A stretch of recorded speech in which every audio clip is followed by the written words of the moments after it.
કેમ છો વિદ્યાર્થી મિત્રો? મજામાં? સરસ. તો આજે આપણે એક નવા ચેપ્ટરની શરૂઆત કરવા જઈ રહ્યા છીએ, જેનું નામ છે ચેપ્ટર નંબર 12 હેરોનનું સૂત્ર. તો આ હેરોનના સૂત્ર પરથી આપણે ક્ષેત્રફળ શોધવાનું આવશે. હેરોનનું સૂત્ર એટલે કે ત્રિકોણનું ક્ષેત્રફળ શોધવા માટે આ હેરોનના સૂત્રનો ઉપયોગ કરવામાં આવે છે. તો હવે એ સમજતા પહેલાં આપણે લંબચોરસ વિશે જાણીએ છીએ કે આ લંબચોરસની પહોળાઈ અને આ એની લંબાઈ છે. તો લંબચોરસની પરિમિતિ એટલે શું? તો લંબચોરસની પરિમિતિ એટલે 2 ગુણ્યા લંબાઈ પ્લસ પહોળાઈ. લંબચોરસનું ક્ષેત્રફળ એટલે શું? તો એનો લંબાઈ ગુણ્યા પહોળાઈ. પરિમિતિનો એકમ મીટરમાં અથવા સેન્ટીમીટરમાં હોય છે. ક્ષેત્રફળનો એકમ મીટર સ્ક્વેર અથવા સેમી સ્ક્વેરમાં હોય છે. એટલે જો તમે પરિમિતિ શોધો તો સેમી કે મીટર જે આપ્યું હોય એકમ લેવાનો. ક્ષેત્રફળ શોધો તો મીટર સ્ક્વેર અને સેમી સ્ક્વેરમાં આવે. એના પછી આપણે કાટકોણ ત્રિકોણ વિશે સમજ મેળવી છે કે ત્રિકોણના ક્ષેત્રફળ શોધવા માટેના આપણી જોડે સૂત્રો છે. કયા કયા ત્રિકોણના ક્ષેત્રફળ શોધવાના સૂત્રો છે? તો પહેલું છે કાટકોણ ત્રિકોણનું ક્ષેત્રફળ, કે કાટકોણ ત્રિકોણનું ક્ષેત્રફળ બરાબર 1/2 ગુણ્યા 2 કાટખૂણો બનાવતી બાજુઓનો ગુણાકાર. એટલે કાટકોણ ત્રિકોણ આપેલો છે તો એના માટેનું સૂત્ર શું છે ક્ષેત્રફળ શોધવા માટેનું? કે કાટકોણ ત્રિકોણનું ક્ષેત્રફળ બરાબર 1/2 ગુણ્યા 2 કાટખૂણો બનાવતી બાજુઓનો ગુણાકાર. એટલે કે 1/2 ગુણ્યા AB ગુણ્યા BC. એના પછી બીજું છે કાટકોણ ત્રિકોણનું ક્ષેત્રફળ બરાબર 1/2 ગુણ્યા પાયો ગુણ્યા વેધ. એટલે પાયો અને વેધ આપેલા છે. આ પાયો અને આપણને શું આપ્યું છે? વેધ. તો અને કાટકોણ ત્રિકોણ છે, ખૂણો 90 અંશનો છે ને વેધ આગળ. તો કાટકોણ ત્રિકોણનું ક્ષેત્રફળ બરાબર 1/2 ગુણ્યા પાયો ગુણ્યા વેધ. એટલે એને અનુરૂપ પાયો ગુણ્યા વેધ. એના પછી આપણી જોડે કયો ત્રિકોણ હોય? સમબાજુ ત્રિકોણ હોય. તો સમબાજુ ત્રિકોણનું ક્ષેત્રફળ બરાબર શું થશે? તો સમબાજુ ત્રિકોણનું ક્ષેત્રફળ બરાબર વર્ગમૂળમાં 3 ભાગ્યા 4 બાજુનો વર્ગ. સમબાજુ એટલે બધા જ ત્રિકોણની બધી જ બાજુઓના માપ કેવા હોય? સરખા હોય ને. એટલે આ માપ કે આ માપ કોઈ પણ લો તો એ કેવું હોય? સરખું જ હોય. માટે સમબાજુ ત્રિકોણનું ક્ષેત્રફળ બરાબર વર્ગમૂળમાં 3/4 બાજુનો સ્ક્વેર. તો આ આપણી જોડે કાટકોણ ત્રિકોણ હોય અને સમબાજુ ત્રિકોણ હોય તો એ શોધવા માટેના સૂત્રો છે. પણ જ્યારે આપણી જોડે વિષમ બાજુ ત્રિકોણ આપ્યું હોય કે ત્રિકોણ સમબાજુ નથી કે કાટકોણ નથી, તો એવા સંજોગોમાં ત્રિકોણનું ક્ષેત્રફળ શોધવાનું હોય તો આપણે શું કરવાનું? તો એના માટે આપણને હેરોનના સૂત્ર પરથી આપણે ત્રિકોણનું ક્ષેત્રફળ મેળવી શકીએ છીએ. કે ત્રિકોણનું ક્ષેત્રફળ શોધવા હેરોનના સૂત્ર પરથી કે જ્યારે કોઈ પણ પ્રકારના ત્રિકોણની ત્રણેય બાજુઓના માપ જાણતા હોઈએ તો તે પરથી આપણે ત્રિકોણનું ક્ષેત્રફળ હેરોનના સૂત્રથી મેળવી શકાય છે. એટલે તમારી જોડે જો ત્રિકોણ કાટકોણ નથી, સમબાજુ નથી કે પાયો કે ભેદ નથી, તમને ખાલી ત્રિકોણ આપેલો છે અને આ ત્રિકોણની ત્રણેય બાજુઓના માપ આપેલા હોય, તો એવા ત્રિકોણનું ક્ષેત્રફળ શોધવું હોય તો તમારે હેરોનના સૂત્રનો ઉપયોગ કરીને મેળવી શકો છો. તો એમાં 3 બાજુઓ હોવી જોઈએ. આ હેરોનનું સૂત્ર ઇજિપ્તમાં જન્મેલા હેરોન નામના ગણિતશાસ્ત્રીએ આપ્યું હતું. એટલા માટે એને હેરોનના સૂત્ર તરીકે ઓળખવામાં આવે છે. કે આ સૂત્ર કોને આપ્યું હતું? ઇજિપ્તમાં જન્મેલા હેરોન નામના ગણિતશાસ્ત્રીએ આપ્યું હતું. તે સૂત્ર શું છે? તો આ ત્રિકોણ કોઈ આપેલો છે, AB બરાબર A આપ્યા છે, BC બરાબર B આપ્યા છે અને AC બરાબર C આપેલા છે. તો ત્રિકોણનું ક્ષેત્રફળ શોધવું હોય ને તો સૌથી પહેલાં આપણે શું શોધવું પડશે? એની અર્ધ પરિમિતિ. શું શોધવી પડશે? અર્ધ પરિમિતિ. તો અર્ધ પરિમિતિને આપણે દર્શાવીશું S વડે. અર્ધ પરિમિતિ એટલે બધાની આખી પરિમિતિની અડધી. તો પરિમિતિ એટલે બાજુઓનો સરવાળો કહેવાય. તો બાજુઓના સરવાળાને 2 વડે ભાગી નાખો એટલે અર્ધ પરિમિતિ મળે.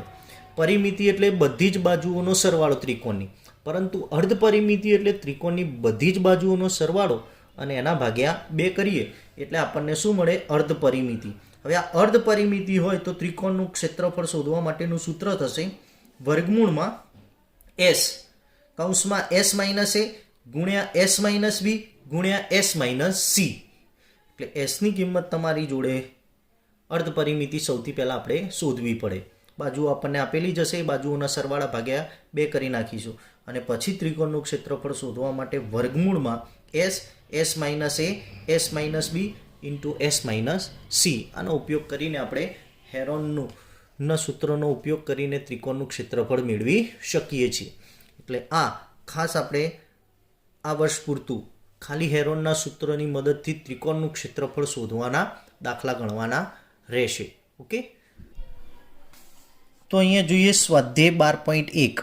તો આ સ્વાધ્યાય 12.1 જોતા પહેલાં દરેક વિદ્યાર્થી મિત્રોને નમ્ર વિનંતી કે જોડે બુક લઈને અવશ્ય બેસે, કેમ કે અહીંયા આપણે રકમ લખતા નથી, કેમ કે રકમ બહુ જ મોટી છે, માટે ટાઈમ ન બગાડતા રકમ તમારી બુકમાં આપેલી છે, એટલે દરેક વિદ્યાર્થી મિત્રએ બુક જોડે લઈને બેસવું વિડીયો જોતા હોય ત્યારે. તો જોઈએ, પહેલી રકમ આપેલી છે, દાખલા નંબર 1 આપ્યો છે આપણને કે જેની બાજુની લંબાઈ a હોય તેવા સમબાજુ ત્રિકોણ આકારના ટ્રાફિક સિગ્નલના પાટિયામાં સ્કૂલ હેડેડ એમ લખેલ છે, તો આ પાટિયાનું ક્ષેત્રફળ હેરોનના સૂત્ર પરથી મેળવો. જો તેની પરિમિતિ 180 સેમી હોય તો તેનું ક્ષેત્રફળ કેટલું થાય? તો પહેલાં આપણે શું શોધવાનું છે? હેરોનના સૂત્રની મદદથી ક્ષેત્રફળ શોધવાનું છે, અને જો તેની પરિમિતિ 180 હોય તો એનું ફરીથી આપણે શું શોધવાનું છે? ક્ષેત્રફળ પણ આપણે શોધવાનું છે. તો અહીંયા આપણે ધારી લઈએ કે ધારો કે એક ત્રિકોણ આપેલો છે, ધારો કે ત્રિકોણ ABC સમબાજુ ત્રિકોણ છે. કેવો છે?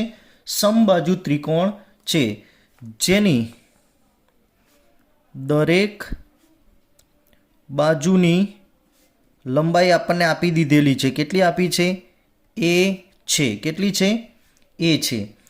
માટે આની અર્ધ પરિમિતિ આપણે હેરોનના સૂત્રની મદદથી શોધવું છે, એટલે આની અર્ધ પરિમિતિ જોઈશે. તો હવે અર્ધ પરિમિતિ, તો હવે અર્ધ પરિમિતિ શોધતા પહેલાં આપણા માટે a બરાબર પણ a કહેવાશે, b બરાબર પણ a કહેવાશે અને c બરાબર પણ શું થશે? a. કેમ કે આપણે બાજુઓના માપ જોઈએ ને, ab બરાબર a, bc બરાબર b, ac બરાબર આપણે c લીધું હતું. ધારો કે હું આ ત્રિકોણ દોરું છું, સમબાજુ ત્રિકોણ આપણે બતાવ્યો a, b અને c. આ દરેક બાજુનું માપ કેટલું છે? a અને a છે. તો ab બરાબર a, bc બરાબર પણ a અને ac બરાબર પણ શું કહેવાશે? a. એટલે બધી જ બાજુઓના માપ a છે. તો s બરાબર a plus b plus c ભાગ્યા 2. તો અહીંયા a પ્લસ a ભાગ્યા 2. તો અહીંયા શું થશે? 3/2. તો આપણને શું મળ્યું? અર્ધ પરિમિતિ મળી. શું મળી? અર્ધ પરિમિતિ. હવે આપણે શું શોધીશું? હવે મારે અહીંયા જોઈશે s માઇનસ a. તો sની કિંમત 3a/2 માઇનસ a થશે. તો અહીંયા 2 એકા 2, 3માંથી લસા લઈશું તો 2 એકા 2, તો 3માંથી 2 ગયા એટલે a વધ્યા, એટલે a ના છેદમાં 2. બીજું જોઈશે s માઇનસ b. તો એ પણ 3a/2 minus a is equal to a ના છેદમાં 2. ત્રીજી વેલ્યુ જોઈશે s માઇનસ c. તો 3a છેદમાં 2 માઇનસ a, એટલે અહીંયા પણ a ના છેદમાં શું મળ્યા? 2. જોઈશે ને ત્રિકોણના ક્ષેત્રફળ માટે. તો હવે આપણે ત્રિકોણ ABC નું ક્ષેત્રફળ બરાબર સૂત્ર શું છે? વર્ગમૂળમાં s minus a, s minus b, s minus c. તો અહીંયા sની માપ કેટલું?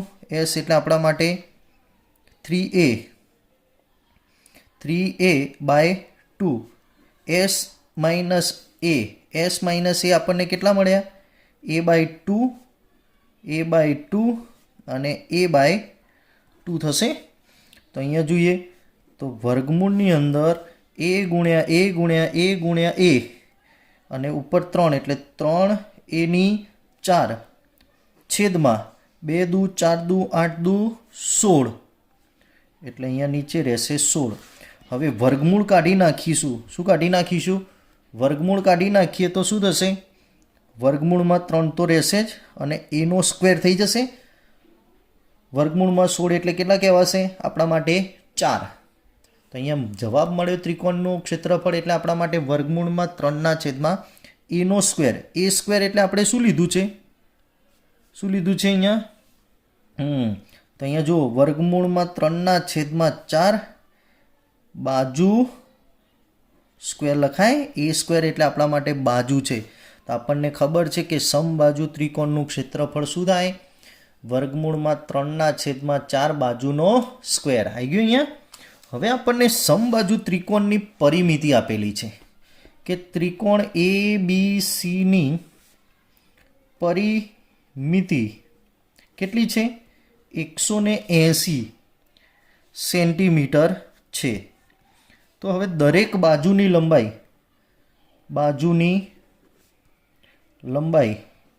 શું થાય? 180/3 થાય. કેમ કે સમબાજુ ત્રિકોણ છે એટલે ભાગ્યા 3 કરીએ એટલે કેટલી થશે અહીંયા? 60 સેન્ટીમીટર. એટલે દરેક બાજુની લંબાઈ કેટલી થઈ ગઈ? 60 સેન્ટીમીટર. હવે આપણે અર્ધ પરિમિતિ. તો અર્ધ પરિમિતિ S બરાબર A plus B plus C ભાગ્યા 2.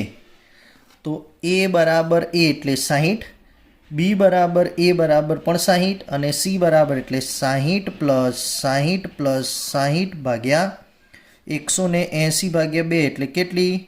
90 અંશ. કેટલી? 90 અંશ કે 90 સેન્ટીમીટર.